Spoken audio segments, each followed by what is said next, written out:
రాహుల్ గాంధీ గారు స్వయంగా వచ్చి అశోక్ నగర్ లో ఛాయ్ తాగుకుంటూ ఫోటోలకు పోజులు ఇచ్చుకుంటూ మొదటి సంవత్సరంలోనే 2 లక్షల ఉద్యోగాలు ఇస్తా అని నరికిండు. మరి ఎక్కడ పోయినాయి 2 లక్షల ఉద్యోగాలంటే ఇవాళ కనీసంగా నిరుద్యోగుల గురించి ఒక్క మాట కూడా చెప్పే పరిస్థితి లేదు. కేసీఆర్ ప్రభుత్వం ఇచ్చిన ఉద్యోగాలకు వీళ్ళు కాగితాలు ఇచ్చుకుంటా మేమిచ్చినామని చెబితే మందికి పుట్టిన బిడ్డలు మా బిడ్డలు అని చెప్పుకుంటే రాష్ట్ర ప్రభుత్వం ఇవాళ చెప్తున్న అబద్ధాలు చూసి రాష్ట్రంలోని నిరుద్యోగులు నవ్వుతున్నారు. రాష్ట్ర వ్యాప్తంగా పిల్లలు నవ్వుతా ఉన్నారు. ఉద్యోగాలు ఇచ్చింది కేసీఆర్ ప్రభుత్వం, కాగితాలు ఇచ్చిన సన్నాసులు మీరు. 2 లక్షల ఉద్యోగాలు ఏదైతే రాహుల్ గాంధీ చెప్పిండో నేను డిమాండ్ చేస్తున్నా. దమ్ముంటే రా రాహుల్ గాంధీ, అశోక్ నగర్కు రా. 2 లక్షల ఉద్యోగాలు ఏమైనాయి, మొదటి సంవత్సరంలో చెప్పిన మాటలు ఏమైనాయి చెప్పాలని చెప్పి మేము డిమాండ్ చేస్తూ ఉన్నాం. అదేవిధంగా నిరుద్యోగ భృతి అన్నారు, యువ వికాసం అన్నారు, నిరుద్యోగ భృతి అన్నారు.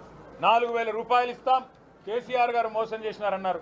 మరి ఇవాళ నిరుద్యోగ భృతి 40% మీ సమయం అయిపోయినా నిరుద్యోగ భృతి గురించి ఒక్క మాట లేదు.